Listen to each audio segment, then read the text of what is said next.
Alrighty. Hello there, the nobody that's tuned in, since this only goes live and there's nobody there when it turns on. Let's start getting this stuff set up. We're going to do a little plugin coding, and we're going to do a little plugin coding on this. I've just done that so that I can set up my various things and pause the little screen so that it's not showing my face as one does. Things are looking a little bit weird because this is purely daylight illuminated. It's daylight illuminated because it is incredibly hot today, and running a little video studio might be a little challenging to somebody that doesn't have air conditioning. So we'll see how that goes. Ought to be good. And let's see now.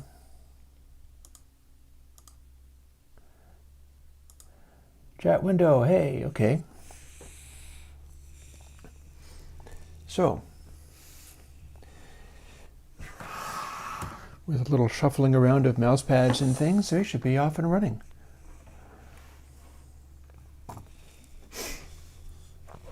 And I have a couple of different ideas as to what I could do. Hey, Jess. Boop. And boop. There I am in the corner. Firstly, let's test out our playback. Always going for these drum tracks. I'm telling you, once I've finished doing the M1 ports of all the audio units and all the VSTs, and once I get to unwind a little bit, I really need to go back into the studio and record more music, because it's definitely a bit of a drag that I continually have to use the same things and I never get to develop my skills in music making or music playing of any kind. Seeing as that's something that I like, it's a bit of a drag. So,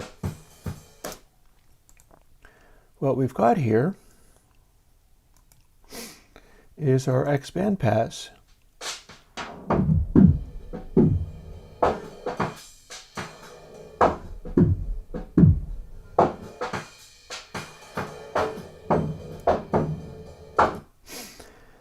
And what we have to do today is not Bandpass so much as some other stuff. Like, let me scooch around a little bit so that I can be properly located on the little mini postage stamp size screen. So we've got a couple of possibilities to do, and we might just do them, like do all of them. We'll see. But here's one. I haven't started this up, so you'll be kind of catching up with me as I begin it. XNotch.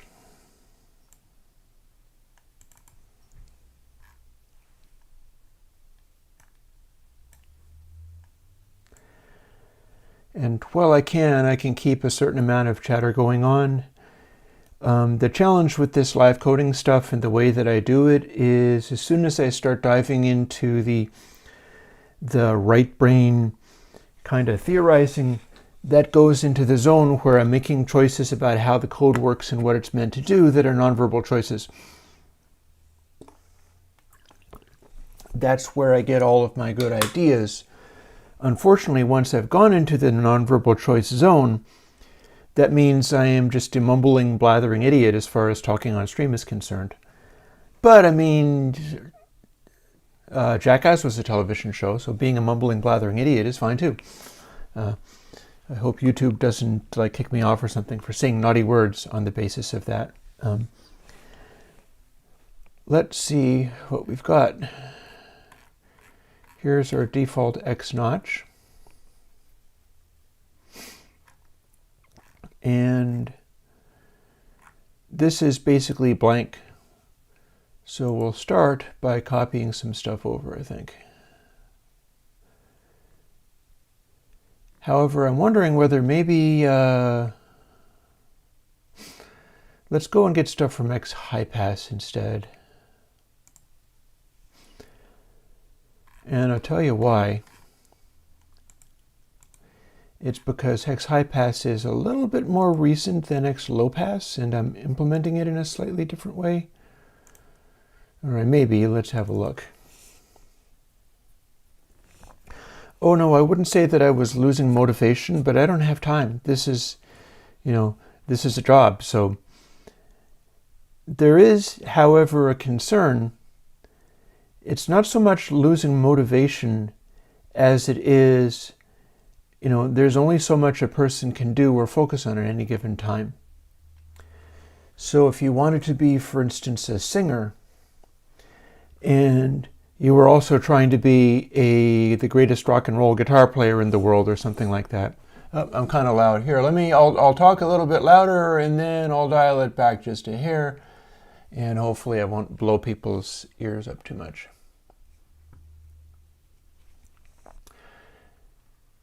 Like, you can't do everything. This is why I make a point of not dealing with graphical user interface stuff, and why I don't do marketing. Is me doing what I do, I need to focus entirely on the area in which I work. And although I can cover some bases in interesting ways, in particular as far as marketing is concerned, like being the iconoclastic techno monk, or being the, justice-oriented, give tools to the masses guy, those are marketing positions too. Marketing is not only doing things exactly the way everybody else does them. In fact, guerrilla marketing is finding ways to do things differently. And that is not only valid, but useful. But if you spend all your time focusing on that to the point where you start raking in serious money, that's time you're not spending doing other work. And time that you're spending on dealing with DSP is time that you're not spending on making music or thinking about music or being motivated in making music. It can get quite intense, and this is one of the reasons that I keep stuff fairly simple algorithm-wise, is the better I'd get at programming, the more I would get lost in kind of abstractions and things that aren't about the sound. Like here, I'll tell you, one of the things I'm working on today is I was being asked by, I think, Bo, that it would be nice to have a notch filter. And we can most certainly do that. And also it'll involve a lot of that right brain stuff of figuring out what makes sense. Like, what makes for a good notch? If you did a notch in such a way that it was working the same way that the bandpass filter worked, well, that would not... the bandpass filter stacks up different instances and goes much sharper if you did a notch that way. Well, I guess we're going to find out what happens when we do a notch that way, but you need to kind of figure out what's going to make that work musically. So me doing what I do, I have to stay engaged with the side of musically. The other thing I was thinking about was I just did X Bandpass and had an idea. I was thinking about ways to do different kinds of bandpasses, and it occurred to me that I'm stacking these bandpasses up and setting their bandwidth always to be like a Butterworth filter, always 0.7071 Q.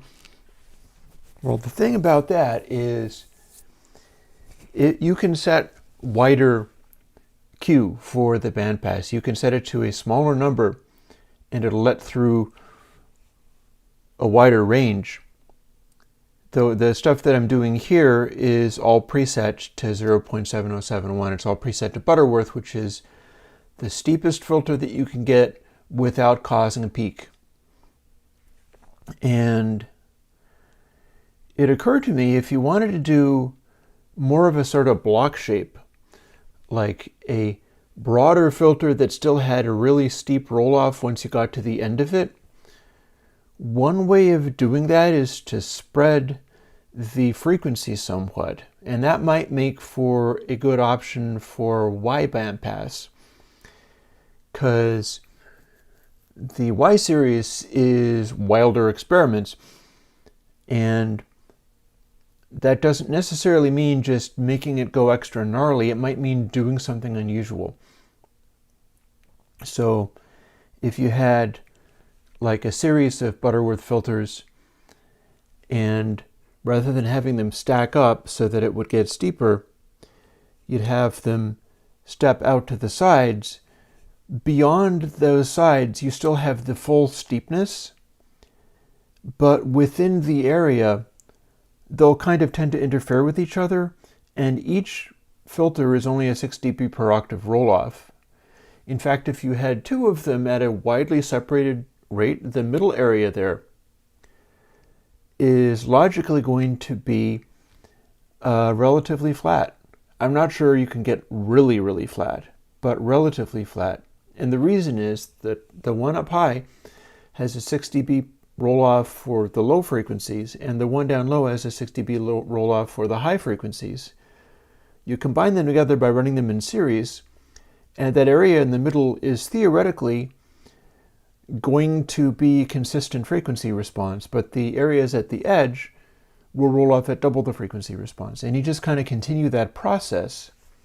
Like, it's possible that you could just stack, like, have a whole bunch of filters at 10K and a whole bunch of filters at 100 Hertz. And exactly equal numbers of filters would mean that the middle area of it would be flat. But that's an assumption. I don't know if that would actually work in practice, so it's worth trying out. Jess?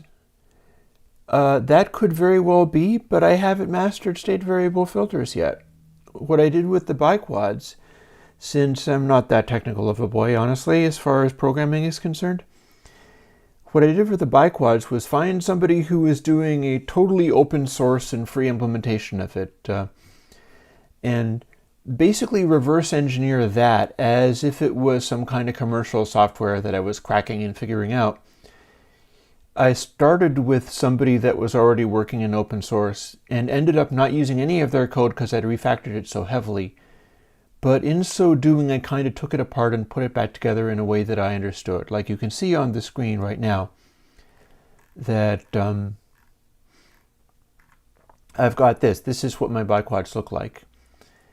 And they're a very kind of primitive form. Like the mathematics of this is pretty primitive and crude. It is not very sophisticated. And normally when you see filters implemented, people are doing much more complicated things with them. So they've got about 5 different little C++ files, and they're all different classes and functions and things that interleave with each other so that any given file has about this much code in it. And they're all incredibly simple, but they all require a great deal of abstraction in the way that they fit together. You basically have to understand how these things interact with each other. It's not just there on the page in front of you, laid out in a completely naive way. And I tend to need stuff laid out in a completely naive way.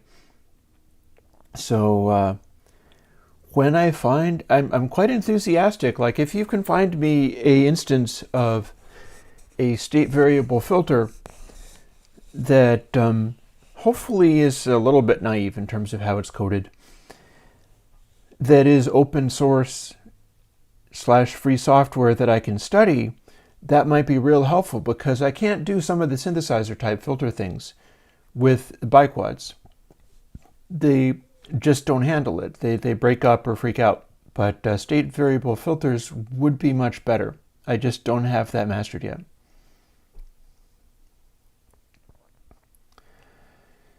As far as one thing about that, Diffinty, I never step over stuff in the debugger. I just make stuff and use it. Let me see whether I can open a file that is the sort of thing that I would use. I would try maybe something like this.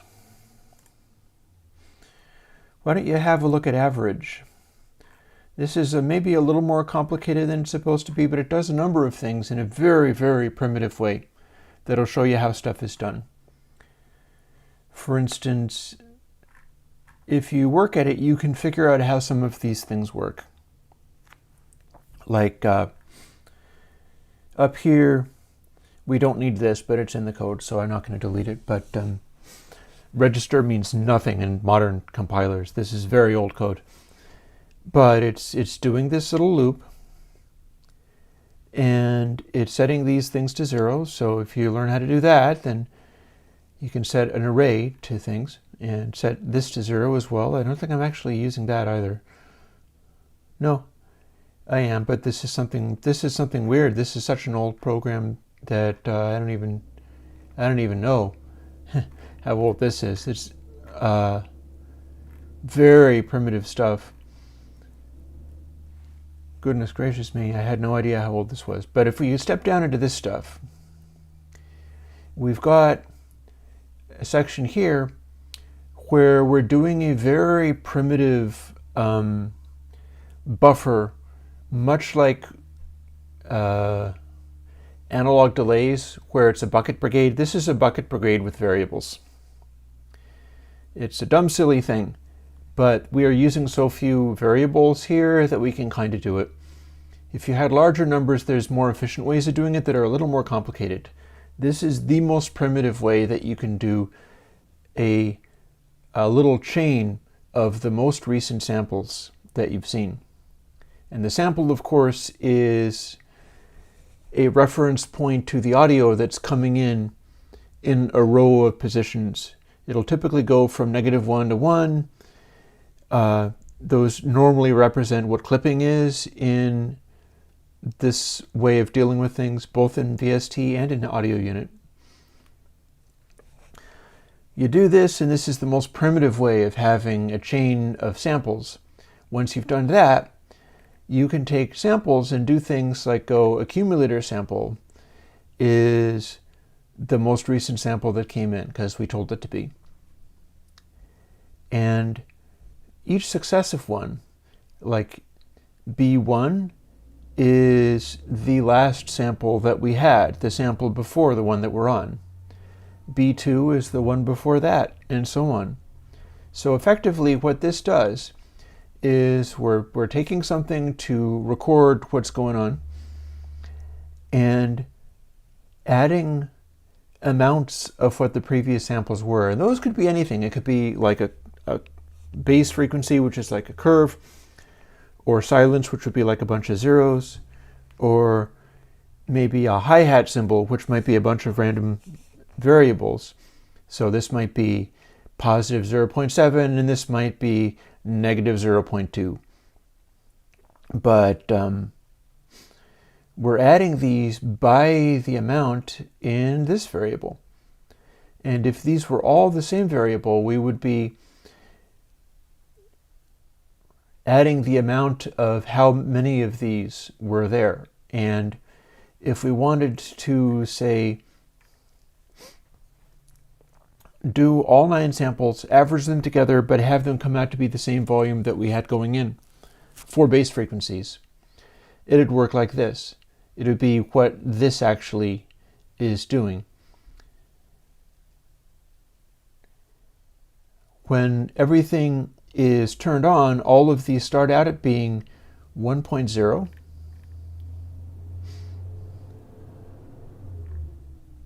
And goodness, let me see. So this is a little more complicated than in VSTs because our overall scale, that goes between 1 and 10. It says so up there. The audio units can do that. So we've got this, and it goes between 1 and 10. So if we had like 9 of these samples, all this is set up so that if you were doing all 9 samples, you would be dividing it by 9, or you'd be dividing it by 10, or whatever, and all of these numbers would end up being smaller than that And if you took 1 and multiplied it by all of this, you'd get 1 back out again. And so therefore, when you add the most recent samples multiplied by that factor, you would have it so that if you were averaging and it was just the input sample coming through, then you'd have the input sample coming through. But if you had all of the samples being averaged, you're adding them all, and that could make all of the output, if you just added them all at full crank, 9 times as loud, but then you multiply it by these numbers and it becomes 9 times as quiet. And part of the reason that I'm doing it in this peculiar way is because this works to make it so that all of the ones that you're using are a value of 1. And if you're partway through, then the remainder one is a value between 0 and 1, and all the remaining ones are values of 0. And then when we add this stuff up, we're using the amount of amplification. This actually works like convolution technology, Mr. Morpheus. This is technically a tiny convolution kernel. It's just a convolution kernel that is taking the samples going along and always multiplying it by what's going to end up just being an averaging factor. If some of these were like minus instead, that'd be a different story. And we could make something more like a convolution kernel out of these. This is still a convolution kernel even though it's just averaging, because what it's doing is it's taking everything up to the point where you stop averaging, and these are 1 times the sample that we're referring to times whatever it takes to scale it down to be the same output value again. And then all the remaining ones are zeros, so it keeps getting added, this sample much later than we want, but if it's times 0, it doesn't do anything. So this is, I'm gonna close this down because this is such an old and dumb program, but it is something that you could look at as far as figuring out how the basics work. I do need to get back into this other thing though. We are looking at X high pass and we're looking at XNotch, and the idea is, can we make XNotch be a thing? Let's make it work. Let's make it do something. I seem to have next to nothing in here. There are, let's go to the H file. H stands for header. Now, this is the sort of thing where you could also put it at the top of the file, which is why it's an H file and called header. Is all this could sit at the top of whatever it is that you're doing. And you can see that in my XNotch, I don't have anything down here in this place where the information goes. Whereas in this one, let's go more methodically.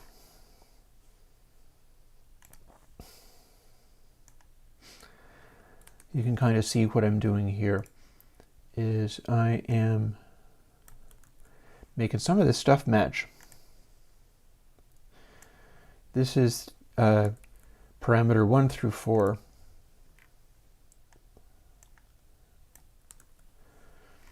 And I'm making it match because we're going to make this plugin be like the previous plugin, except for with more parameters available to do things with. And then I'm going to be changing it from there. I just find that convenient. And here's part of how we do it. This wasn't in the previous one, or this isn't in the new one yet, but we're going to put it in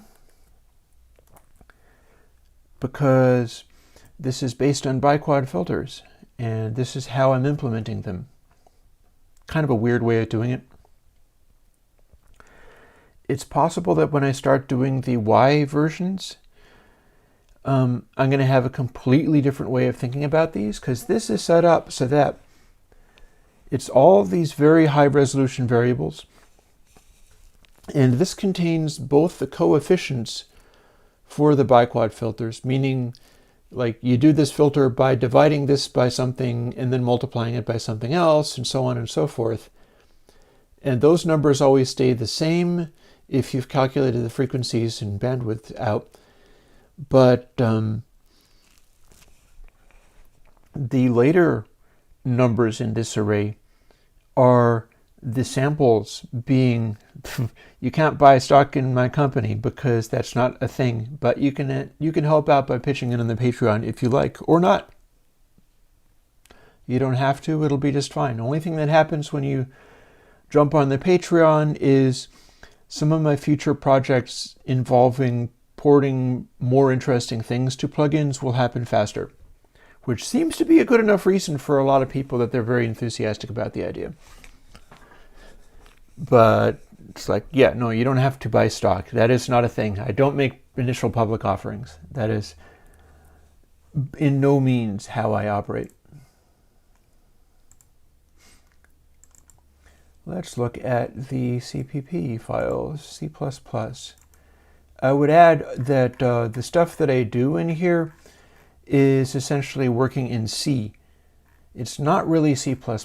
Like this stuff where you've got a function and it says x high pass : this other stuff. This, if I'm not mistaken, is part of C++. It's a way of referring to things. It's having this function and being able to call it from somewhere else and do things. Some of this, like the parameter info dot flags, is also a C++ thing, I believe. I don't think C does that all by itself. Stuff like this, like in scope equals something, that's C. And switch and case, that's C. Assigning values, mathematics, adding stuff together. Those are all C programming language stuff.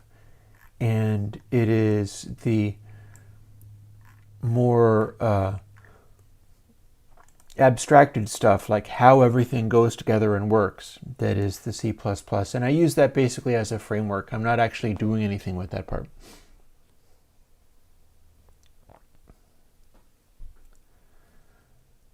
So, there we go. And we're just going to grab this and make note of where I started copying it, because here's where the stuff that says high pass or bandpass is. And if I copy everything below here, and I know that it's all going to be the same except for the changes that are made, I can start from here and put it into the new one, and it should go just fine. Oh, thank you, Chas. The interesting thing about that, for people who like doing stuff like that, I mentioned when I put out the Bandpass and told everybody about how I have all of the VSTs for the new Macs done, and I have new downloads available and everything. I mentioned, and I'm probably going to include it in my little script. I have a very little script for making plugin videos, and it's just notes on my amplifiers here. And one of the notes is, "Hi, I'm Chris from Airwindows, and hey, you can do this." What that means is I need to remember to say that and to immediately start making a noise at the plugin, because otherwise I get into this thing where I'm talking for 5 minutes before doing anything, and it drives people up the wall. I need to be able to show people what's happening. So I wrote a little note to remind myself, and I'm probably going to write another little note to remind myself to say, hey, if you want YouTube to push my videos, do this. Because I never do. I never tell people, oh, like and subscribe and ring the little bell. It's tacky and lame, and a lot of people find it tacky and lame, but there's no getting around it. You can either do that and have YouTube show my stuff to other people, or you can not do that and we'll be like, the little private club with almost nobody there. By comparison to much larger YouTubers that actually make better Patreon money. It's funny how this kind of stuff works. I'm kind of okay either way, but part of what I do involves wanting to communicate stuff to others. In that light, I'd like to see the reach expand. Like anybody that is, particularly anybody who is broke and doesn't have any money and is feeling like they need to go and buy stuff from Waves or whoever, I don't know, in order to be able to do music production. Anybody like that who hasn't heard of what I'm doing and it would be able to make use of what I'm doing is somebody that's missing out. And when my YouTube reach doesn't go far enough, it means that there are more people who are missing out. And not all of them would like what I'm doing. But the ones that would like it and haven't heard of it, they're missing out. And to the extent that YouTube won't show my stuff unless people do the little like and subscribe and ring the bell and stuff, it's really down to my audience, such as it is, to do that side of things. Because I'm busy doing my side of the work. Speaking of which, XNotch, let's have a little look and see what we've got here. And I think one of the things I was going to do, say goodbye to XHiPass, don't need that anymore. Dang, guys, you're getting really enthusiastic. Well, the great thing about that kind of stuff is mostly it's just YouTube that has that money. And then like half a year from now, they'll pay me like 75% of it or whatever. But it's all good. It's really funny how all that kind of stuff works. Like I enjoy some politics YouTubers like Bo of the Fifth Column. And it's funny to watch that kind of stuff that he's just like, watching things go by and so many people are paying attention to him that he can't even answer all of them. And they're constantly throwing all of these, live chat subs and things like that. And it's very amusing and interesting. He has enough in common with me that he's like, yeah, I'm not going to extra specially love you if you throw money, but it's sure nice and I'm going to find something useful to do with it. It's pretty much where he's coming from as far as that's concerned. It's very weird. I was talking about marketing earlier, and one of the marketing decisions that I made very early on was to side primarily with the people who could like only use my freebies. This is back when I sold stuff for $50 a plugin. And I decided I was going to side with the people that couldn't actually get big piles of the $50 ones because a lot of other people weren't really doing it. And that kind of set the tone. And early on in Patreon, I had some decisions to make as far as whether I was going to make special rewards for people and try to get like what game developers call whales. To a certain classification of programmers and marketers, if you can throw $20 or $100 towards somebody because you can afford to, and like maybe you'd like to get something special, maybe you're just really enthusiastic, to some of those people, you are a whale. You're basically there to be hunted. People are working really hard to try to calculate how to exploit you, even though it's like, well, usually when you talk about exploitation, you talk about people who are in poverty and you can get them to do whatever you want because they're desperate. People with whole bunches of money aren't really desperate, but they can still be exploited. And I think that's kind of uncool. But early on, I had some decisions to make as far as whether I was going to try to further that stuff or not. And there was one particular guy who came in and he was asking for stuff, and he also basically doubled my Patreon at a stroke. It was a bunch of people close to like $1 pledge or so. I hadn't thought of the idea of like calling the plugins $20 each and then saying like, if you bought these many per year, this is what you would be doing per month. And then urging people to not get too carried away with that or feel like they had to.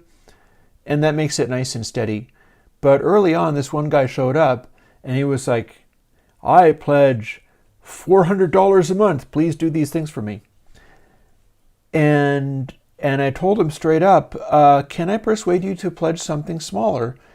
because this makes me too beholden to you, and that's not really how I operate. I'm not really there to be told which plugins to make.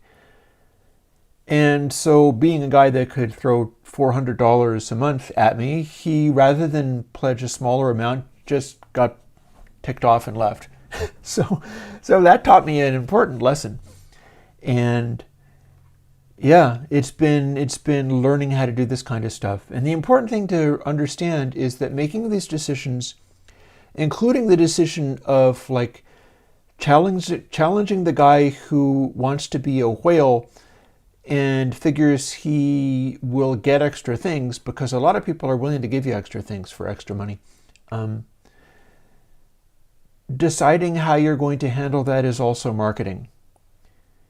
And you have to make those decisions in such a way that it is consistent with what you're doing as a person, or what you're doing as a developer, what you're doing as a business. And in a funny kind of way, that's also kind of like right brain thinking. Because in order to be a successful entrepreneur, you have to be able to do some of that innovative stuff. You have to be able to do some of that stuff where, rather than just putting the pieces together of like, this is a filter, and this is a distortion, and this is a this, and this is a that, and this is the faceplate of a plugin, this is the faceplate of a hardware device. That really mechanical stuff that anybody can do if they're industrious enough about it, you have to be able to think up novel twists on things. And it's the same thing in marketing, is you have to be able to think up novel twists on stuff, and they have to be consistent with who you actually are or who your business actually is. And then you have to put in the legwork of supporting that. Like, you have to be consistent with it and live up to it, which is pretty much what I'm doing here. So I'll get back to that. One thing I could do is, what was I doing? I was going to look up, this is the formulation that is not actually a notch filter yet, but this is also the formulation where I've got a clip in here. It's not where I'm probably going to keep it. I'm probably going to steal that from Low Pass or Bandpass. But this is the formulation that'll work for non-bandpass filters, because my bandpass filter was a slightly different equation here. So what I'm going to do here is go and dig up my original biquad filter, in which I have this stuff written out, just like this. So we can compare these and see that this, it says notch, but this is copied from the high pass, and you can see that it is exactly the same. Although I did have a bug, like I was actually, I'm on OkCupid, and because if I don't do something like that, I will just end up getting old and croaking many, many years from now, having done nothing but program audio for people. So I wouldn't mind having my life be expanded a little bit. But I had reason to mention how there were times that I made silly mistakes. And last week was one of those times, because I copied a thing from in here. I think I'd copied Bandpass, had gone copy, and then I tried to do stuff, and it totally wasn't working for like 15 minutes because I hadn't added A to the code here. And the thing about it is, since I set up a earlier stage that does use biquad in this way, what was happening was the code that I copied wasn't appropriately configured, but it still made sense. So let's do likewise, do the same thing. This is apparently how we do a notch. And I don't need that open any longer, so I can close it. But yeah, like part of my marketing is I am the person who's willing to code in front of you and make silly, stupid mistakes and admit that I'm making them. And there's nothing that useful about that, but the thing that making a choice like that does is if I make a choice like that of doing the coding and then making maybe sometimes really silly blunders because I'm thinking about something else, the marketing angle that that conveys is honesty and a willingness to not need to pump myself up and make myself seem incredibly, I don't know, special or whatever. That because there's a lot of people who need to look a lot cooler than that. There's a lot of people who need to impress you, and so they will hype to the moon, and they'll get other people to like run interference and show up in their forum posts and go, "Oh my God, that's so amazing!" Why, yes, it is amazing. Thank you so very much. And I do the opposite. I resist that. I make fun of it. I say, "Oh, I'm just a bozo, really," and I'm doing the best that I can with this stuff. But there is a marketing angle of intentionally letting it not seem like overblown ego and stuff. And that is positioning. That is consistent with what I do as a business. And it helps me be identified as different from other plugin developers. And it has a lot to do, I think, with why like my stuff has worked. So, okay, I had a series of questions while I'm going. Stan Stees, fair enough, man. I am going out to get a second shot of Moderna vaccine just tomorrow. And I'm looking forward to having all of that done.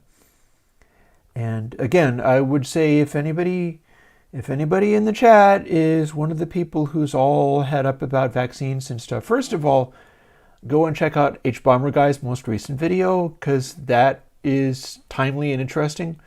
But secondly, don't anybody be too mean to folks like that, because it takes all kinds, and some of that stuff is kind of rough. There's nothing I can do about people who believe that there's secret mole children stashed away underneath the Pentagon or whatever.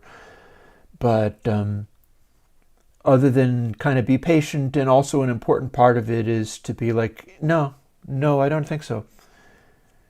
And just leave it at that, because it's not about arguing people into stuff that they don't want to see. But yeah, my second shot is tomorrow. And then I will be thoroughly vaccinated, and a bunch of people will think that that is a cool thing. And people who don't, okay. Compressor plugin that sounds like a DBX 160. Yeah, no. That's probably another good idea as far as asking me to get stuff so that I can model it. I know there's a compressor that I've long wanted, which is actually what Pop was based on, except for I never had one to work with, and so I was never able to do it. I wanted that Allen and Heath limiter that Phil Collins used in his voice in the 80s. I've never gotten one. If I have an opportunity, I totally will, but I have never gotten one. Maybe I can put out feelers or something like that, but that is something I probably wouldn't go as high as like your EMU SP1200s, these classic things where they're $10,000 samplers at this point. I do not think that the Allen and Heath limiter is like that, but they're hard to find. They weren't very common. So, if it's a DBX 160, I bet there's a lot more of those out, and I could get one most likely, and it's not going to be a $10,000 piece either. It just hadn't occurred to me to do so because I don't have anything immediate to do with it. But that's the way that I would be dialing in a plugin to act that way. So that's a really good point. Remind me of that later. And as far as Waves QClone, I'm not actually sure. If that is the thing where, if it is a filter where you play something at it and then you play other things and it makes the other thing have the EQ of the first one, firstly, I don't consider that's a useful thing, so I'm not likely to make one like that. But that's a combination analysis and very kind of fussy micromanagey EQ kind of thing. It might even be doing stuff with You know the process that they use to make MP3s with? It's a elaborate spectral calculation where they're basically like doing an incredibly elaborate graphic EQ out of things. You're tracking how many, in any given piece of sound, what frequencies sit where. And then they'll compress it and then they'll reconstruct it again. Well, if you didn't compress it and throw away some of the information, what you would have is like a spectral processor. And you can get spectral processors. Certainly I know of the Michael Norris spectral processors in AU. And those can be neat, and they always sound like MP3s to me because it's exactly the same technology. It's just including more information, but it's still doing that. There's things that can be useful about that stuff. Like if I mastered the technique of actually doing the spectral processing so that I had code to do that with, I already know what I would start doing, and it wouldn't be trying to mimic other people's hardware. It would be setting up a spectral gate. And there's kind of a lot that goes into that, but that's fine. Normally you'd want to play audio and capture some kind of thing and be able to keep that information there. And then, you'd dial it in and then you'd leave it and then have that serve as the gate for other things. And the reason I'd be doing that is because spectral processing does not work very well when you use it as a spectral gate to clean up sound, clean up noise in the back of sound, and then you gate completely. Like if you have at least the 3630s are, first of all, calling it Neve components is pretty hilarious. That's a notoriously bad sounding compressor.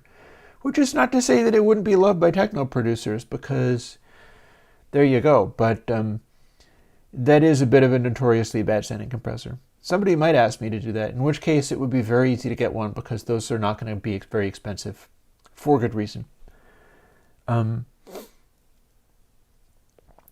yeah, as far as the spectral processing is concerned, when you use a spectral processor, like for instance SoundHack, Tom Murby's SoundHack, you can make that do spectral gating, and I have done that extensively for cleaning up noisy, like sound restoration type things. Because a bunch of years ago I did some of that, and you can never tell it to just kill the audio of, cut things to absolute silence in hopes that you're going to make it sound good by making everything go perfectly quiet. Instead, you always have to gate it. You always have to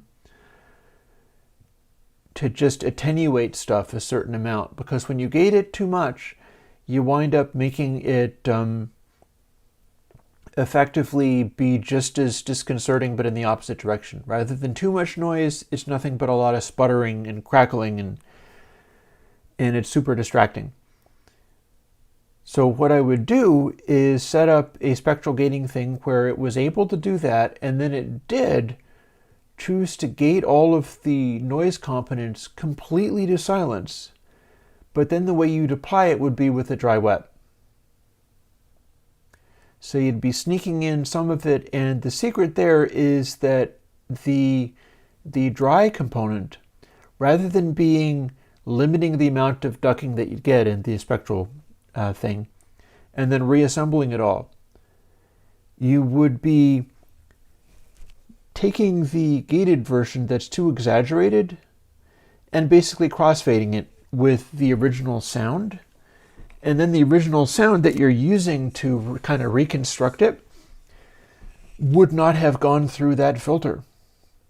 You'd be combining the filtered output with this exaggerated gating with the dry output that's filling in the stuff that you don't want gated all the way to silence, but the stuff that you're filling in is essentially unprocessed. And I would do that. If I had spectral processing under control, I would do that. I'm not, though. I am doing a notch. So let's see what we got as far as the notch is concerned. Here's where I left off. we're making byte quad 1 be 0.7071. And we could just tell it to be that, but there's a reason I'm doing it that way. And in this one, we're not using byte quad 1 anywhere else. That's one thing that happened last time, was I had byte quad 1 sitting in another place and it wasn't working, and that's because I needed to replace it everywhere it existed with this hard-coded number, which is my Butterworth frequency. Yeah, I have an EQ already. Go and look at the EQ, and it is like about 4 bands of EQ.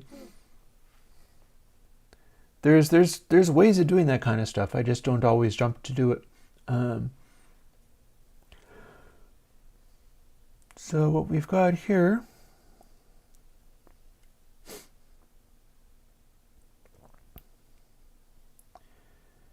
is a completely different way of doing this. Oh, hang on. Here's our byte quad 1 again. See, if I left that out, I would not be getting the correct result. But now that I've done it, I might just get the correct result. And we're going to leave clip threshold alone for now, probably. That's one way of hearing what it'll do. This is not necessarily what we intend to do.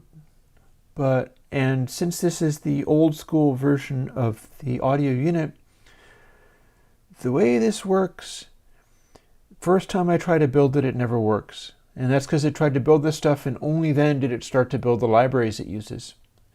So this time it should work fine. And it worked fine.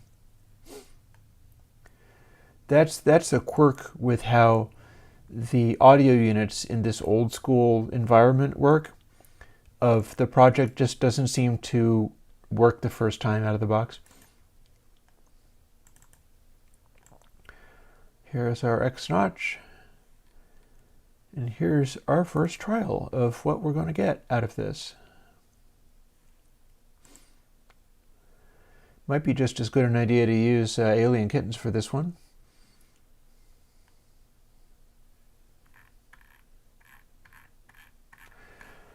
Airwindows is giving me the audio units. I don't know why there's a blanked out thing here, but oh, because it's part of the category. All of the stuff under here is audio units alone. And here's our XNotch. So now that we have this, what do we do?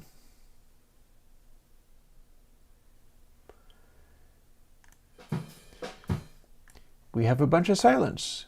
That's interesting. Why do we have a bunch of silence? Okay, back into the zone where I'm doing something silly and I don't know why.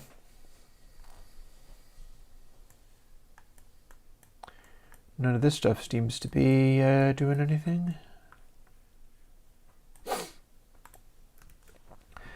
Okay, time to figure out what went wrong.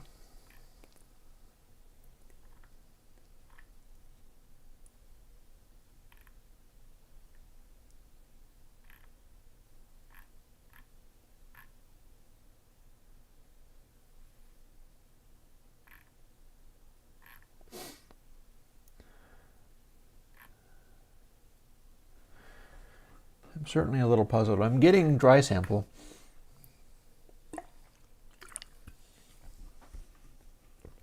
And we're copying this from here.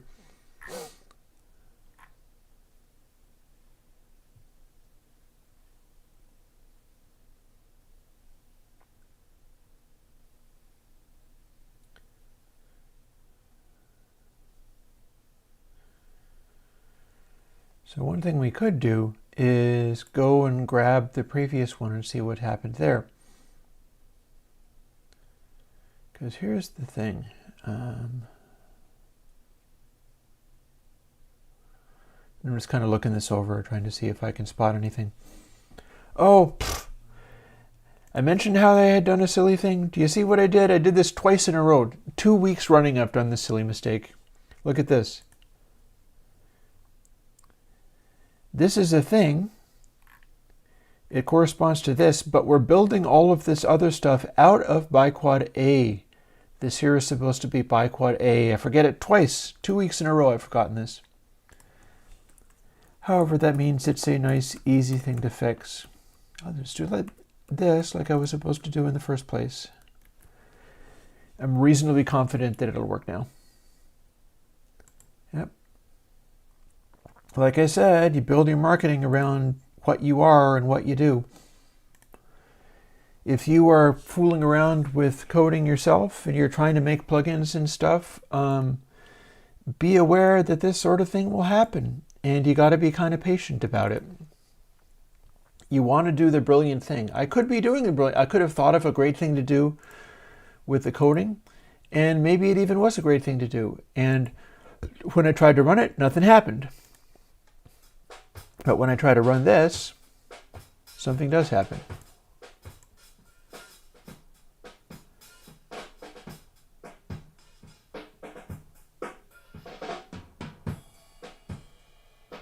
Here's our notch. This is a Butterworth notch. So we can put it up here, we can put it in the mid-range.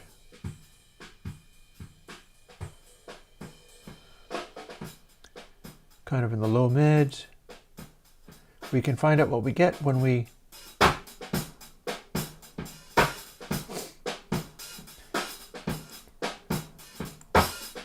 make it kind of squelch, and we can find out what happens when we nuke it.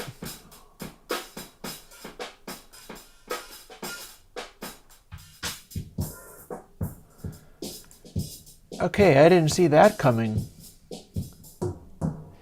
It's like it's getting wider.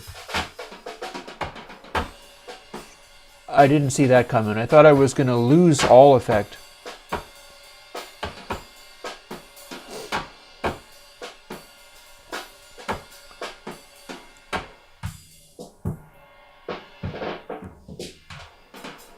This sounds like a phase shifter.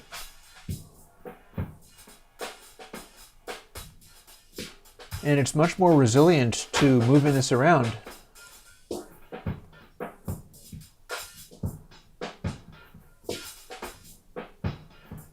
Dude, this is a phase shifter.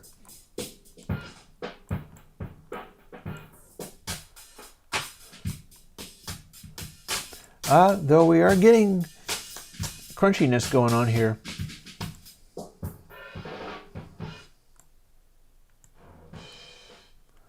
And we can apparently make it go totally silent for some reason. I don't know why that's happening either. How about here?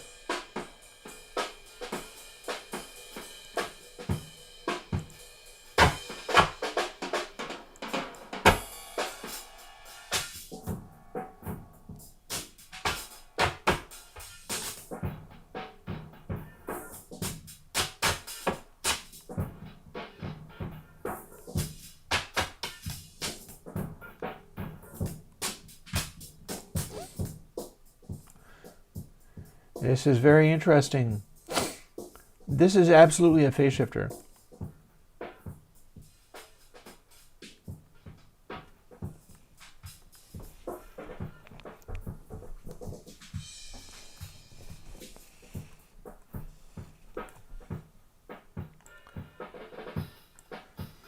And with no phases, it's kind of a phase shifter. It likes sweeping in this range, apparently.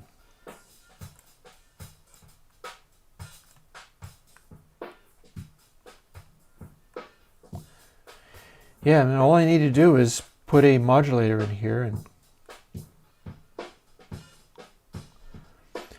and what was happening when I had it go in here, and then as we continue to add nuke, it goes silent. What's going on there?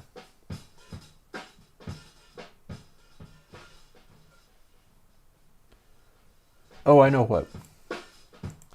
It's not so much that that is a thing. It's what is happening is that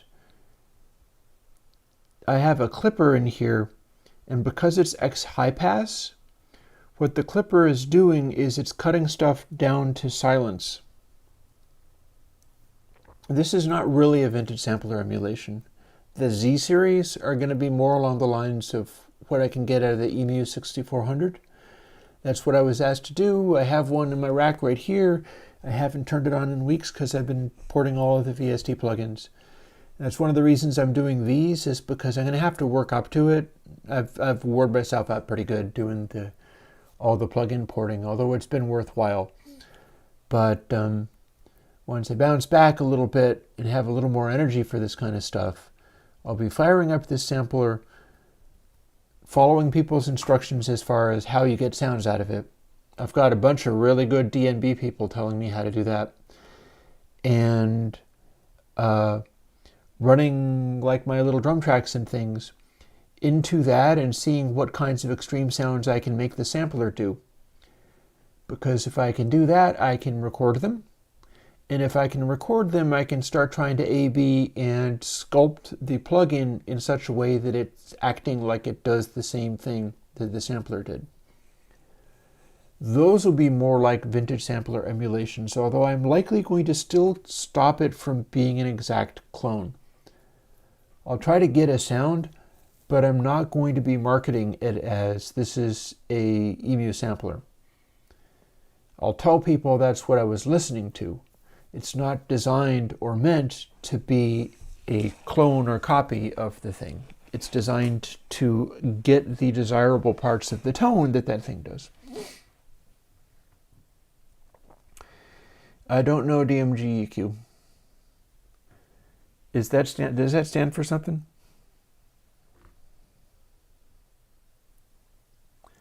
And one of the things about graphic EQs is user interface, which does not apply to what I do.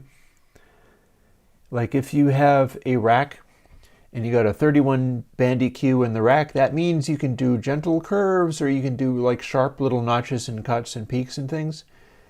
And that's very useful for like sound reinforcement on stage and working with PA systems and things like that. You can dial in a curve much more directly with a graphic EQ because it's just like right there in front of you and you move the sliders around and then you've got it. It might not be the perfect way of doing that, but it's very approachable. It's very quick. Whereas if you tried to construct the same thing out of a bunch of parametric filters in a row, you could probably do a lot of the same kinds of things and maybe with an even better sound, but it wouldn't be nearly as immediate as far as what you're looking at. So let's quit out of here and go back to some other things. In particular, what I'd like to look at is Bandpass. And I'll tell you why that's the most recent version of these plugins. So what I had was this way of doing stuff. And I had a different way of distorting. This is a soft clip. The high pass, the way I did the high pass was a very hard clip, and that was how I approached that one. Oh, Sonic EQ? That's fair. I dare say it's quite good. Sony Oxford stuff, Paul Frindle was involved with a lot of that stuff, and he's a smart guy. Remember that my Paul dither is named after Paul talking about a particular way of doing a TPDF dither. And he was doing these things in hardware devices before a lot of people were even hip to what dither was at all. That might be a bit of an exaggeration, but not much of one. So part of the sound of Sony Oxford is doing these digital things correctly and right. Like not doing them wrong, not making dumb mistakes, and like dithering things and understanding what you're doing with word length. So it makes perfect sense that it would sound good.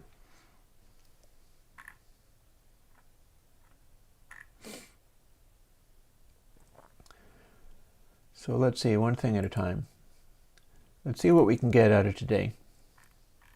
I'm not going to go super late today, but let's see what we can get out of it.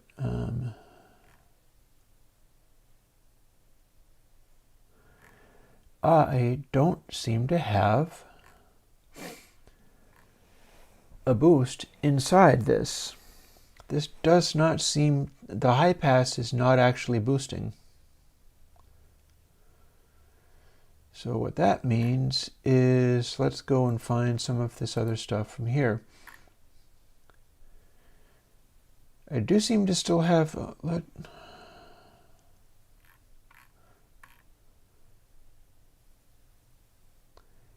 because I can't use literally the same code, because outsample is expressed in a different way here. In this one, we don't have to use biquad A3 because it's going to be 0. So I simplified the algorithm a little bit. So I can't just copy and paste it and start from here. But what I can do is grab this. Oh, I do see I have, no I don't. No, I do. Outsample divided by compensation could theoretically make it louder, and that might be what it is. You know, part of the important thing about stuff like plugins and such is it's not that different from physical hardware. They're going to all have their own individual sounds, so there's not really such a thing as best. For instance, it's possible that if I do the X series filter plugins and I need to make it work and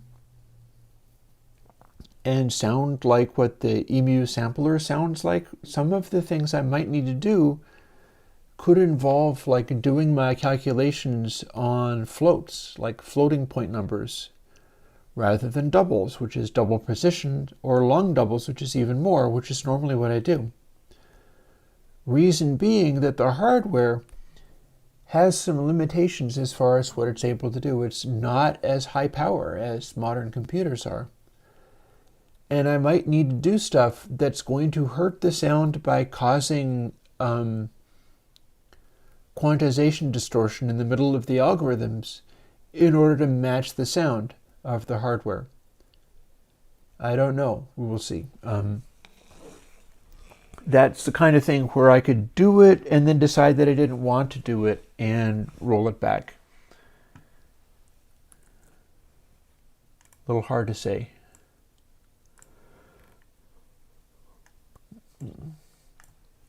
So let's see with this. I can do this and then sort of go from here.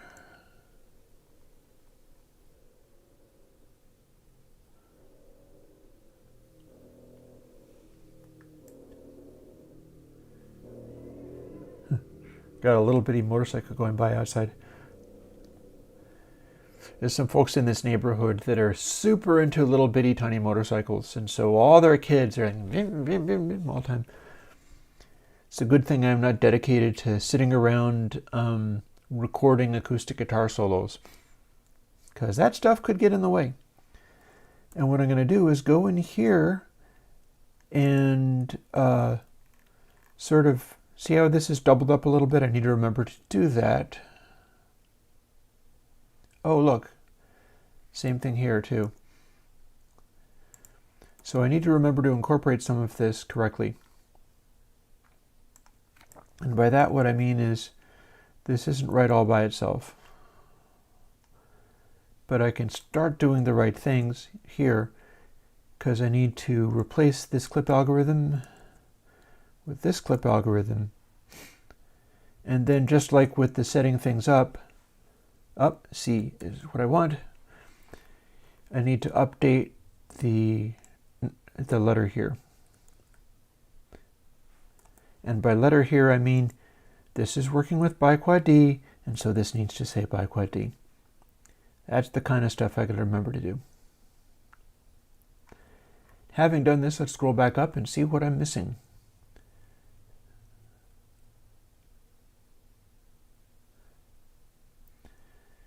So outsample was formerly clipped by just a hard clipper in here.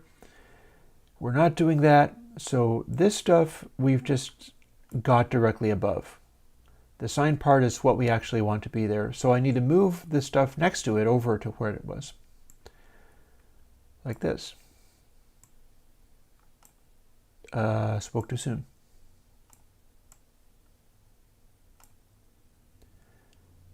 And that is what that's supposed to be. And on with the next few. Looks like all of the rest of these are going to want input sample there. So we'll copy and paste.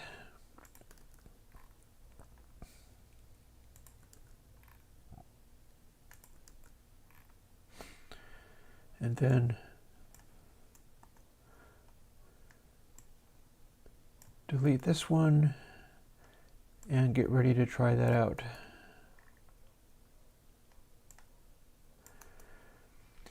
Now, an interesting thing about that is I believe I have just removed all of the extra gain that went in.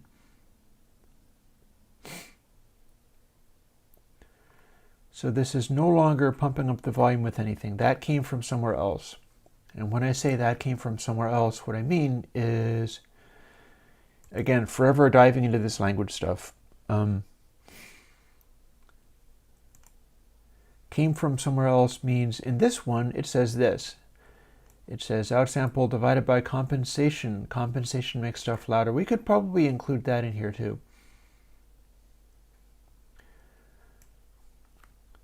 Let's take these. I don't know if I'm even using clip factor anywhere in here. No, we are, because we're multiplying by it. So let's adapt everything. Although, tell you what, quick reaction. Shall I hear what I've got right now, or shall I make everything adapt over to what Bandpass is and then go from there? Because right now I have code that doesn't do anything. Like if I copy this over,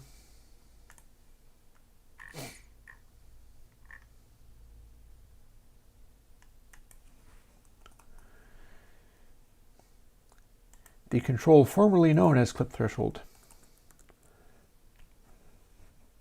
But the one that the current one works on uses this. And I feel like maybe if I ran this, let's build it.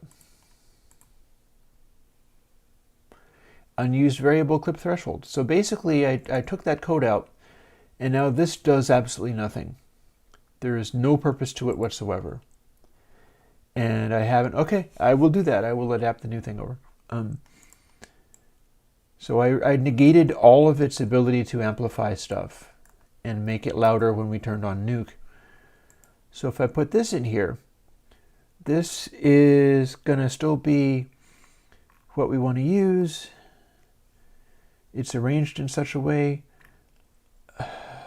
and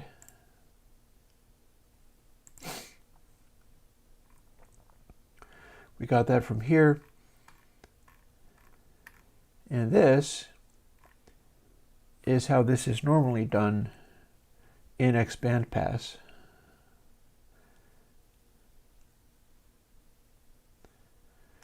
So let's first of all take this and put it in every place that it needs to be. It goes in front of all of the biquad filters.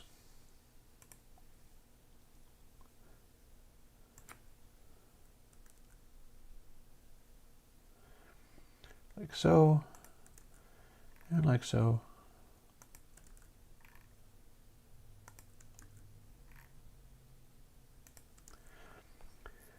So that's something where we are able to amplify as we go forwards. Then we have this stuff.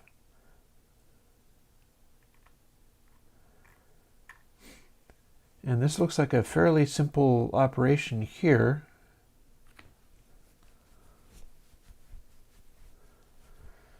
Which is the same as having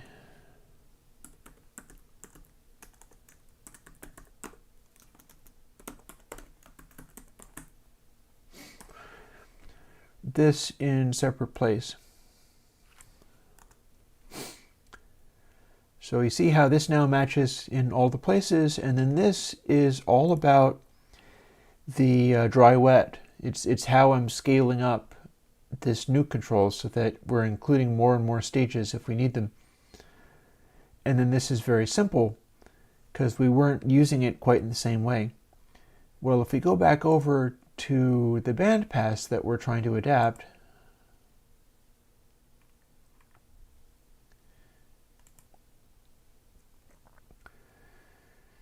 we see that we've got nuke level equals input sample. But we've also got another thing in here that doesn't exist in the previous one.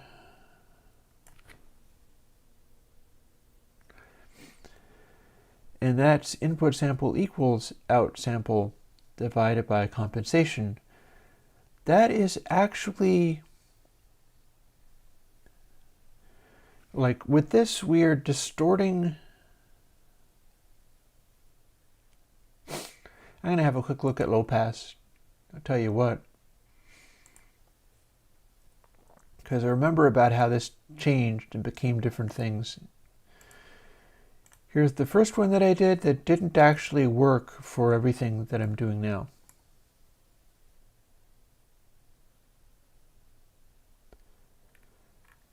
And yeah, this I think what's happening here is the way this is organized with the low pass, it has sort of maximum effect for that weird artifact noise. This is very much like what I've got in the other stuff. This is how that was implemented, and it is high pass where I had to change it. And then it looks like in bandpass I just went back. Bandpass I had it implemented in the original way.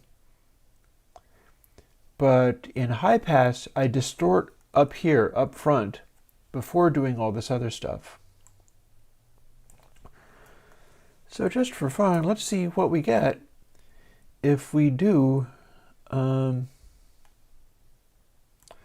first let's look at these next to each other and see what we've got.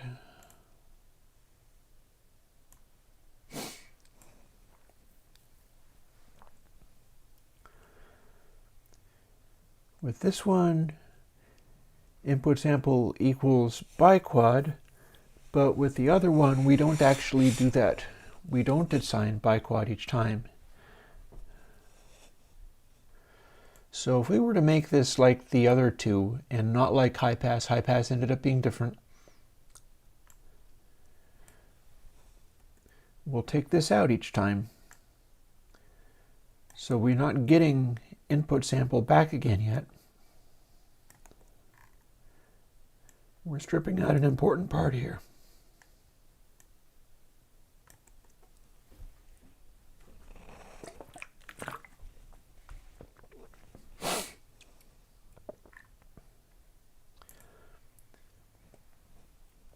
And then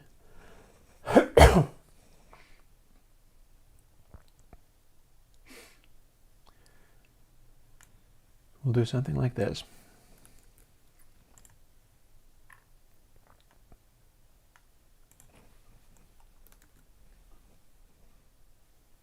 Oh, hey, look at you being right there.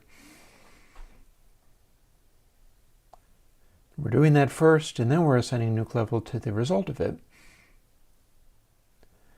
And we're going to do likewise here, except for it needs to have A and B and C, etc. assigned to it.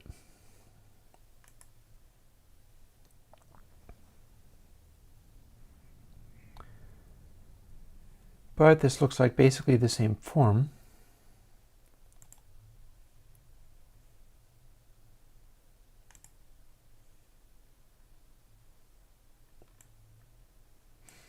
Each time. So we're going to want this form and replace what we had before. It's clip for sign parentheses output sample. Yep, you can see it right there. I wonder whether tan is also essentially the same thing. Anyways, with these now, we need to replace this entire line of code with this entire line of code, because we're adding or subtracting some gain here, and then that's reproducing the same thing, and only then are we assigning what we've got in nuke level here to the end result, which means we've got to go in here and do the same thing, but update it each time, and remember to do that, so that we're applying bwet and 1.0 minus bwet. Well, the funny thing is, I think maybe they're all going to be the same variables, but if they were different, it would matter. So,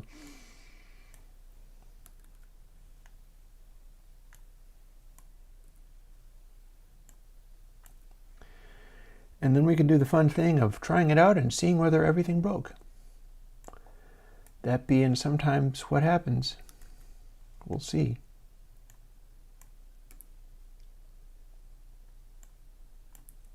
Yeah, if these end up all being the same amount.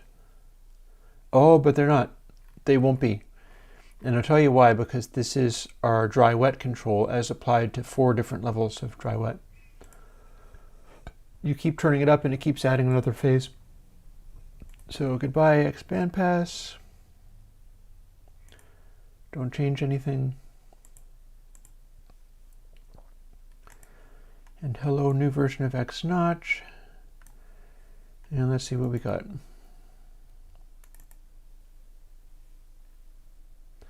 Again, with just the drums. I often like using the same things over and over again to test stuff out, because if I'm really familiar with it, I can listen for the variations. Well, that was loud. Okay.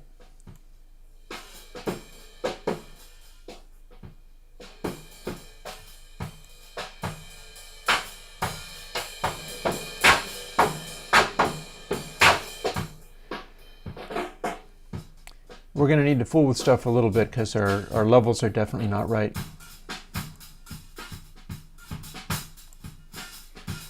Now, as we increase this, what happens?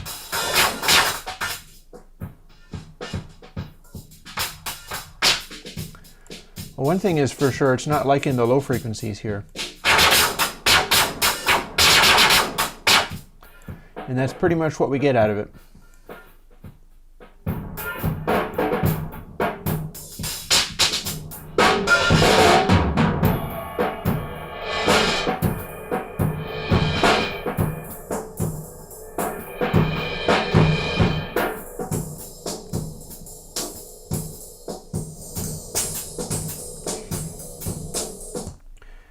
Okay, here's a thought. Here's something I was thinking of previously. What would happen if I moved our sign elsewhere?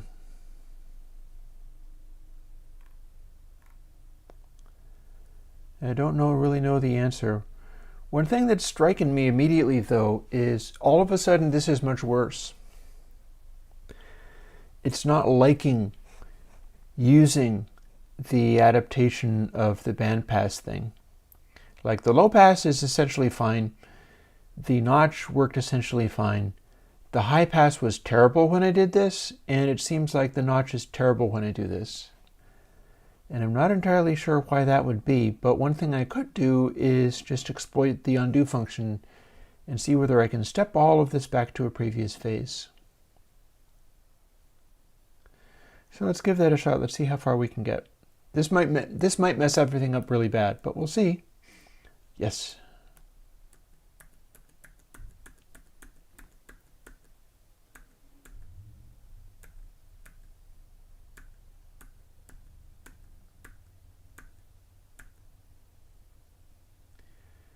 And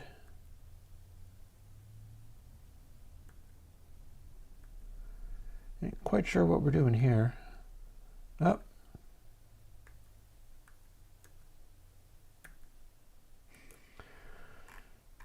Interesting, okay. But we still got the sign going there, so let's keep going.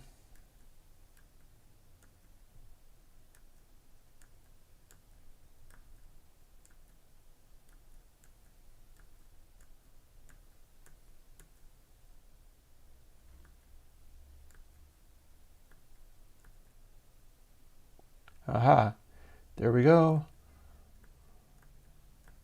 There we go.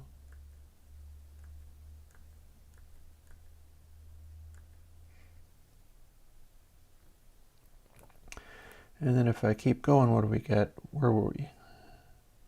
Up, and that has taken us back to where we left off.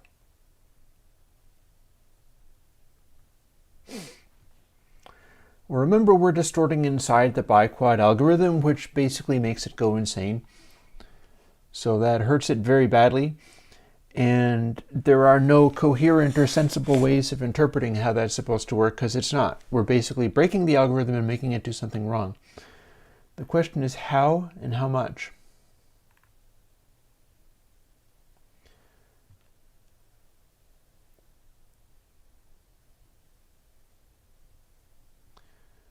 So here's something that we can do.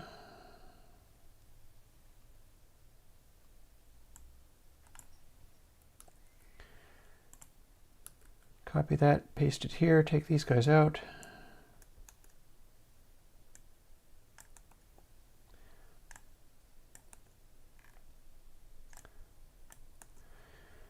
And we're going to clip going into the filters.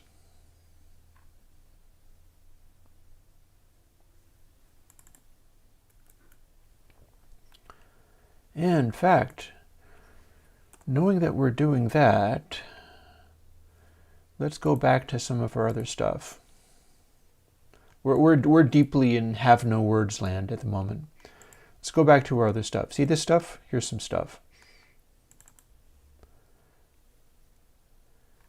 See what that stuff says? I was kind of hoping it was going to say input sample here, but that's fine. Let's copy that a whole very soft clip again, because instead of having these here, let's have these here. No reference to df1. And all of this is being done on input sample, not inside the algorithm. So it's an optional thing to try.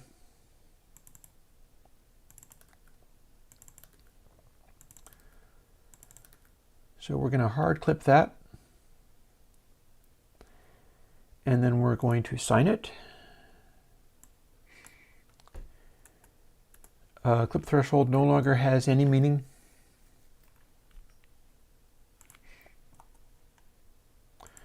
In fact, we no longer have any gain going into anything, but we have a gain going into the very beginning of it. Let's see what we start getting out of this.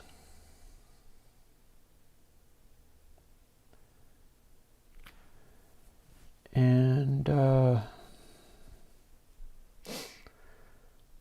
yeah, this is basically meaningless, assigning it here.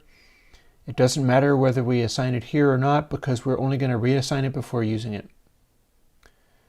So we're just declaring it there. It is quite harmless.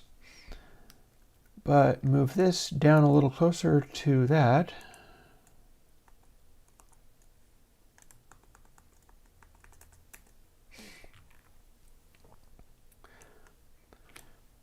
And now that we've got one of these, we put it in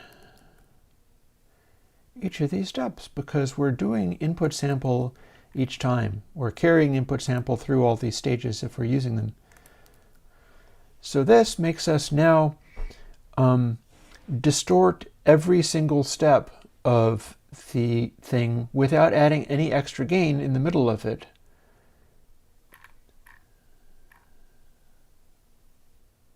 Unless we wanted to just steal the gain from here and have it go into complete meltdown, but I think that's probably not a good idea.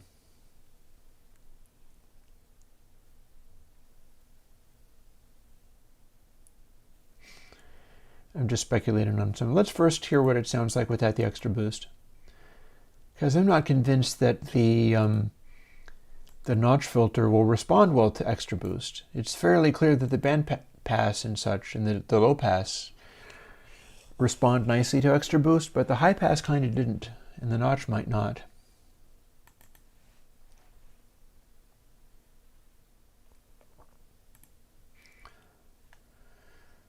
So this is now with the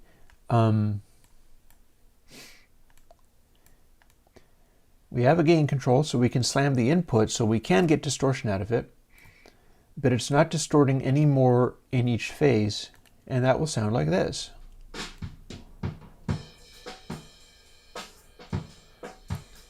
Okay, that sounds very normal.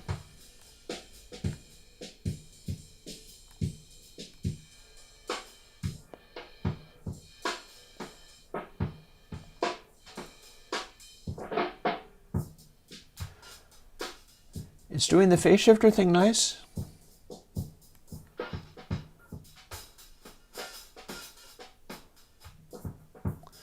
Let's hear what it sounds like when we distort it.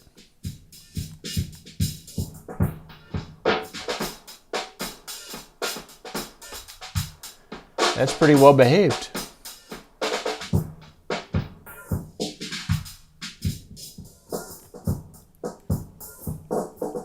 Nuke all the phases.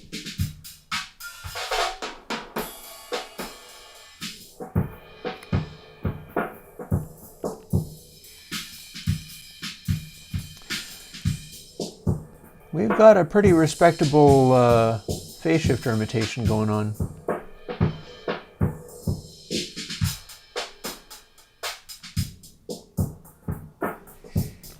This is a good approach to that solution.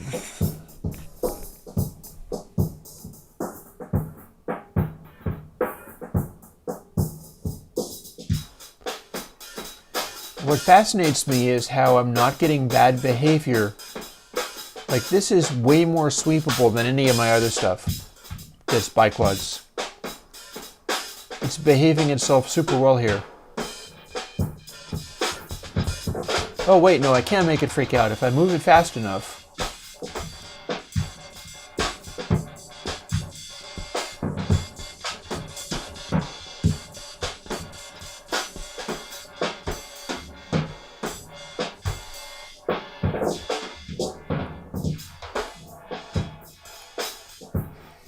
Yeah, we're definitely on a phase shifter-like thing going on here.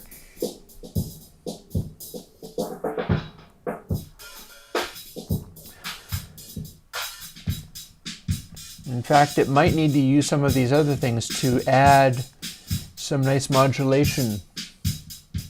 This one might be begging for modulation.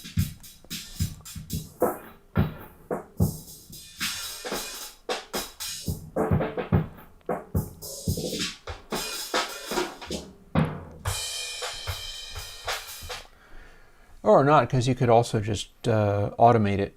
It will respond very nicely to automation. Cool. And we've got our poor little antique laptop kind of puffing and panting here because there's a fair amount going on inside this. Let us now start bringing in some of our gain. We may not be using clip threshold, but I'll tell you what. Clip factor.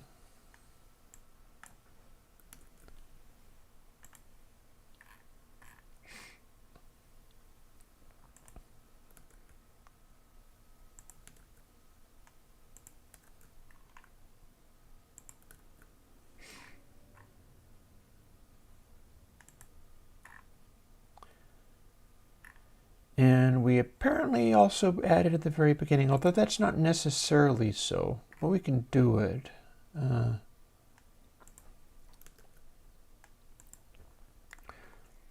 If it doesn't happen to be good when we're using a boost at the very beginning, then that's fine too. Where's our clip factor? Our clip factor is this. It's a factor of how much nuke is turned up. So that lives up here and replaces this.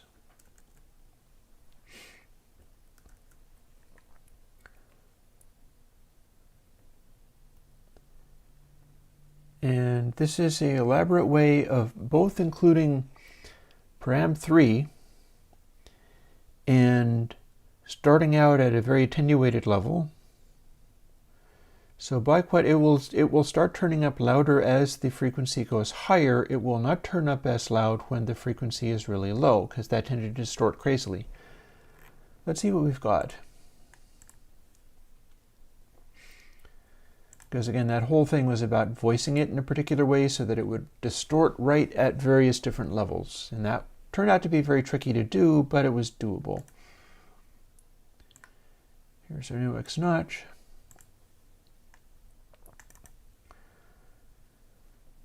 So in theory, this might actually be balanced wrong. We'll find out. At low nuke settings, it might be very attenuated. Spoke too soon. Man, that's not attenuated at all. Although, I had it boosted, so I might be deceiving myself.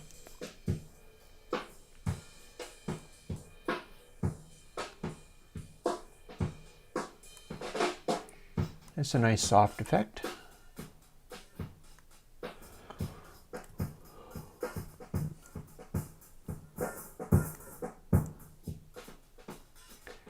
Not too distorted. Much more distorted. Yeah, because here's the thing. With this one, high frequencies are allowing us to have a lot of low frequency stuff, so we don't necessarily want to do it exactly the same way. When we've got it set down here, this is a notch, so we're not boosting the lows, and the lows are the stuff that gets overwhelming, so... Here, check this out. I'll distort very loudly.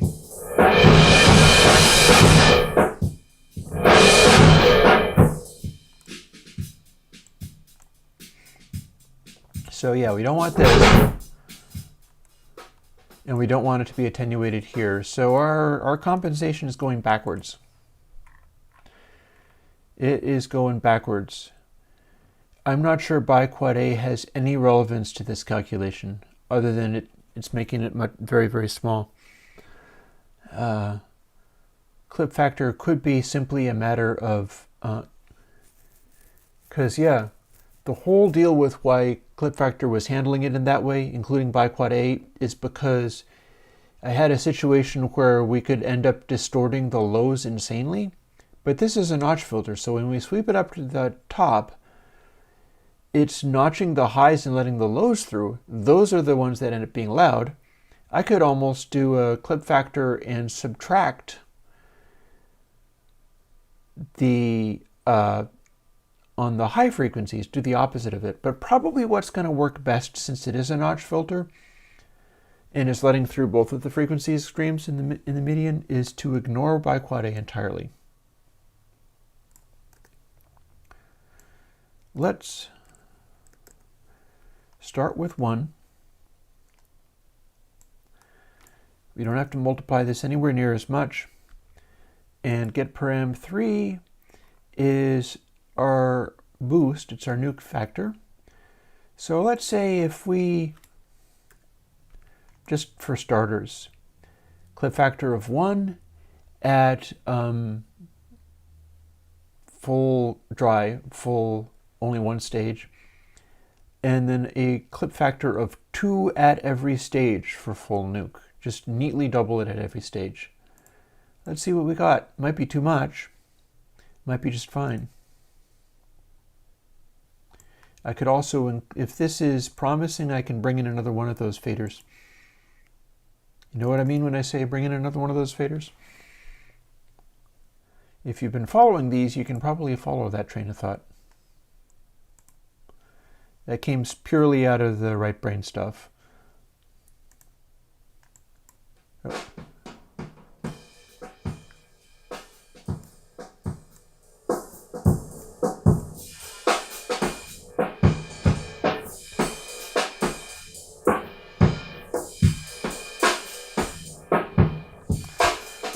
Yeah, it might be a good idea to put another level of distortion at the end of this.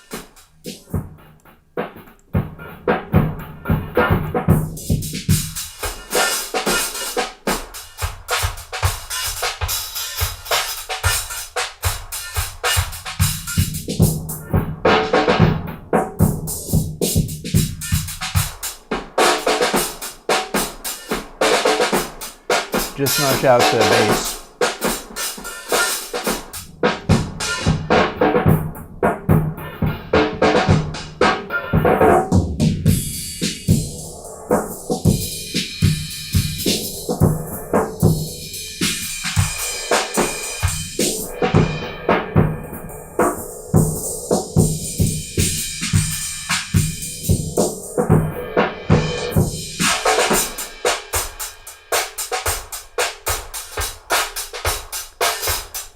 this is pretty cool.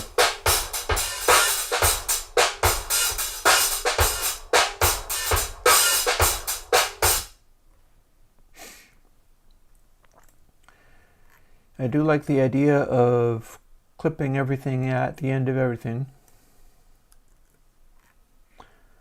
Steal that and throw it in there one more time. Here. So that should cut everything down to exactly -1 to 1. And we'll find out real quickly by trying it. But one thing we could also do is fiddle with our amount of overdrive here. Like, how about instead of just doing it like this, do it like this.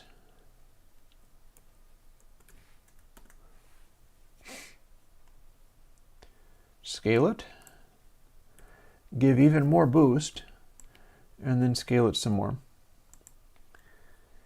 See, this is operating on the same control, the nuke control. But if we can bring in more and more stages and slowly increase the gain, this slowly increases the gain because its param3 is 0 to 1. And if we keep multiplying it by itself, it's mostly going to stay fairly small and only swoop up at the very end. If we swoop up at the very end, this is our boost factor that makes stuff be insanely loud. And if we multiply the end result by 2, then the end clip factor becomes 3, clip factor of 3. And we could also, we have a gain control already, so let's take out this extra level of clip factor because we have so much of this going on. We can do so many of these.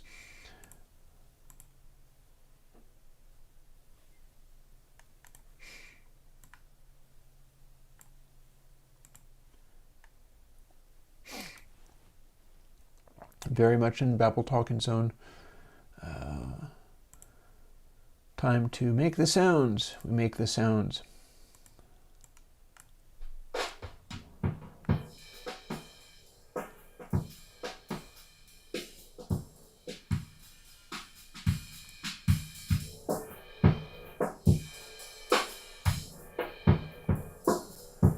This is giving a tone. I feel like this is getting me a kind of tone.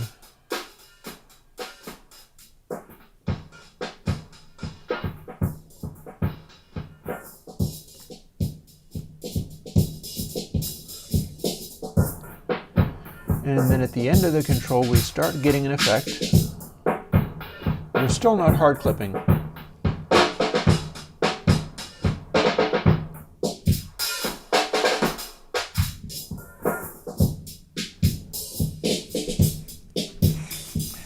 I feel like there's a funny kind of grinding noise in here.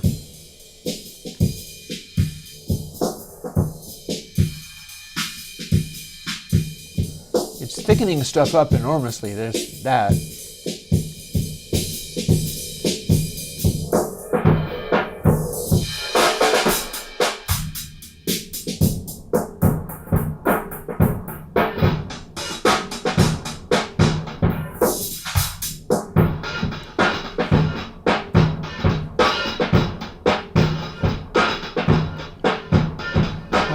Shall we hear what it's like on full nuke?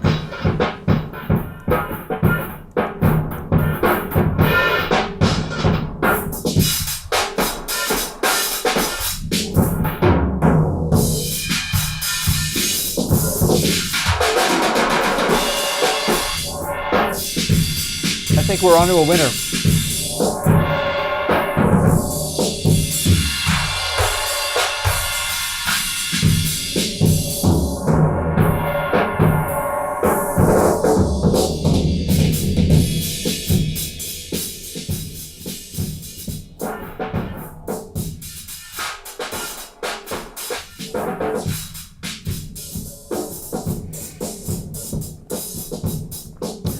Only question is this frequency control weighted properly.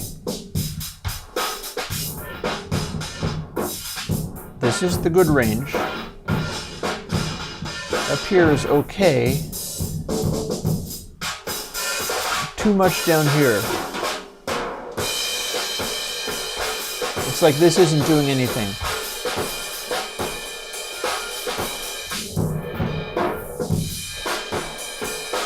So that's a change. Like you hear how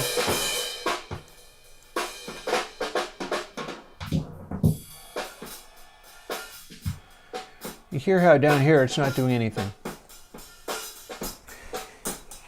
I think changing the voicing of the knob does this. Let's first go do it and then I'll tell you what I meant. Because this is the kind of thing where, again, I'm like way beyond English language at this point. It's really time consuming. It's very tiresome. Where all of my thinking is like over here or whatever, and it's impossible to phrase anything properly. By quad A's power, get parameter param2, 5. That's what's causing all the left side of that control to be just super down in the bass, and there's no apparent change to any of it. It's that 5. It's the POW get param2, 5. It's get param2 multiplied by itself 5 times. If I changed it to something much smaller, like get param2, 1, all the high frequencies would be up on the left side of the knob, and there would be a tiny little variation where it would be all the bass frequencies crammed into the left side of the knob. I'll show you. Remember how they did the thing? Remember how it was moving around in a particular way? I'm going to show you because the words for this are too hard. This is important stuff, but sometimes it's a bear to express it. Yeah. Gimme. So remember how I sweep around like this, all in the bass, nothing would happen, you wouldn't hear any difference. Listen to what it's doing now.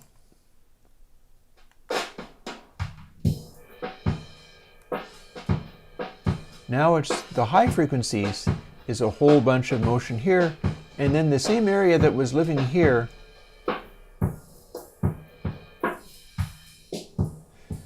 is now living down here. So I'm trying to place it so that I have a useful range of motion through the middle of the control. And that's why I kept saying this ridiculous nonsense that wasn't even good English. We've got POW get parameter2, 5, and that made it so that the low frequency range was just extremely exaggerated. If I make it to 1, then the high frequency range is extremely exaggerated. So we're going to split the difference and see what we get out of, say, 3. And we're also going to move the low range down a little bit, because this will go to 0 if you let it. POW get parameter 0 to the power of 3 times 2000 equals 0. And we can't do that in biquad filters. They freak out. So we're restricting it to a kind of a low mid-range thing. But with this one, it might very well be useful to drop that down further so that our lowest frequency, which is a notch, so we're not going to get the scrunchy noises that we get with the low pass, is drop down so low that we're notching out subsonic frequencies. And let's do an exaggerated version of that. Go into 0.0001 should be an exaggerated version of that. And it's worth seeing whether maybe it's exactly right or maybe it needs to be something different. We're closing in on being done with this particular plugin. This one might be ready to go.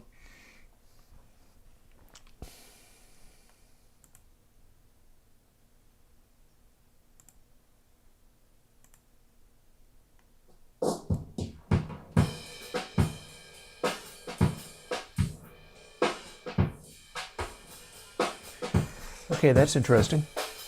Check this out. This is sitting in the right range.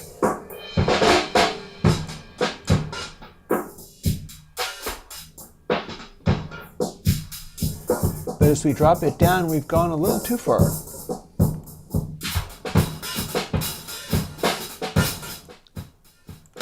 That sounds just like a boosted version of dry.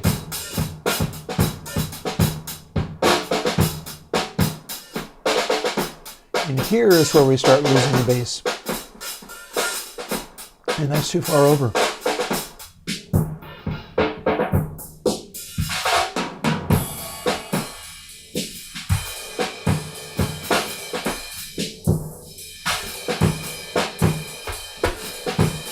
There's too much going on here. And by too much going on, I mean not enough.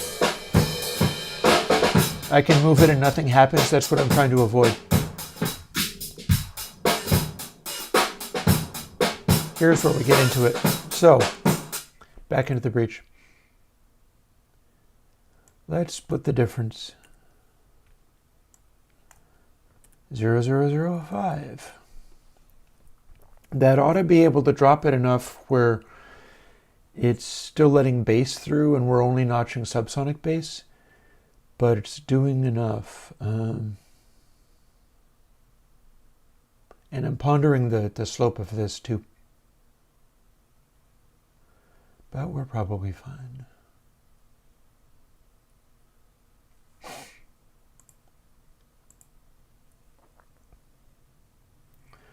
It's definitely an interesting approach. I don't think everything is freaking out nearly as much because we're clipping between stages rather than clipping inside the stages. And that might be something to tweak too.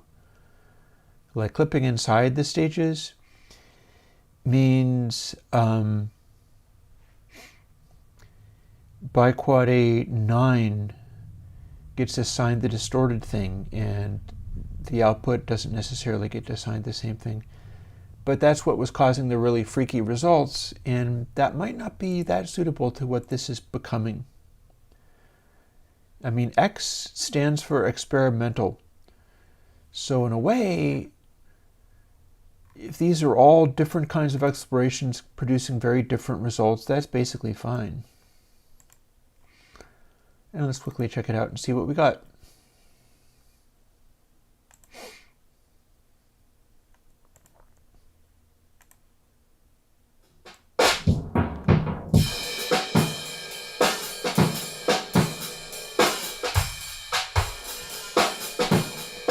Yeah, that's definitely filtering the lows. Just a little less, I think. Rather than 0.1 to 0.5, let's split the difference. We'll go to 0.3, 0.0003 to be exact.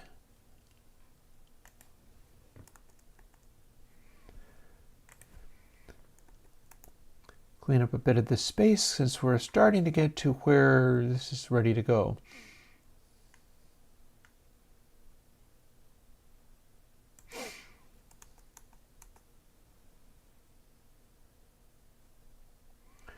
We could be defining this here. I'm just not very enthusiastic about doing it that way. For some reason, it feels a little bit too weird to me to do it that way.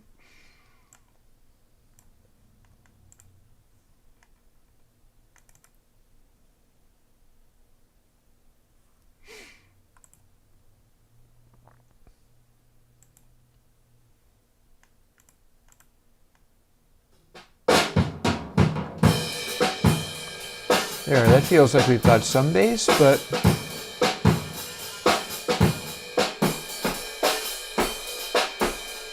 it goes away real quick.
Getting a nice beefy kick out of this.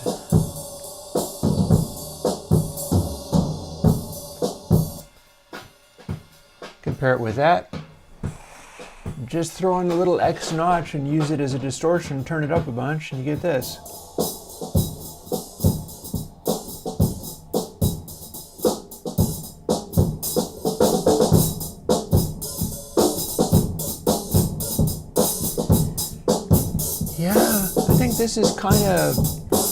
This is going to be useful enough just as in general purposes, really.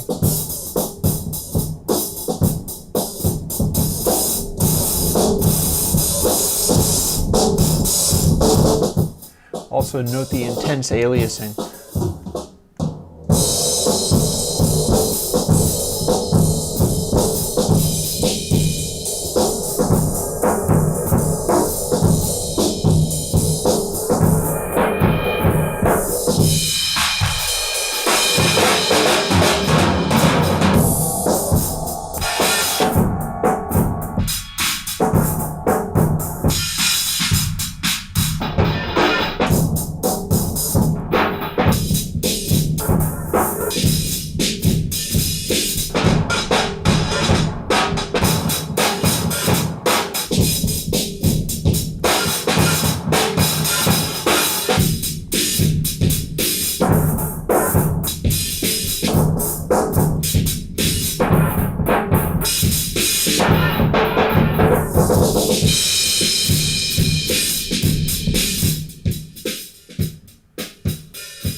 You know what? I'm going to call that good enough for next Saturday. It feels as if that will have all kinds of uses. It might not be exactly the same as all the other weird stuff I've been doing, but that sits so well with like some kick drums and things and makes everything so beefy and gnarly and ridiculous. And when it does get into weird, horrible aliasing, it's the kind of weird, horrible aliasing that these drum and bass heads like. Let's just do that. Let's put out XNotch just as it is. And if I'll come up with other things maybe for Y-Notch. We'll see where that takes us. But yeah, no, the tone of some of those huge throbbing drums and the kick drum rumbling away like that is just too perfect to miss. So we're going to leave that the way it is. And you will see it when you see it, when it comes out. So on that note, it's apparently gotten a little darker in here now that the morning has moved onwards into the afternoon. And you know what? I'm going to leave it at that. I will talk to you folks later. Glad you joined me for our little Airwindows coding thing. I'm going to edit the name of the thing because it was not actually Bandpass yet, but it was XNotch. I'll talk to you folks later. Bye-bye.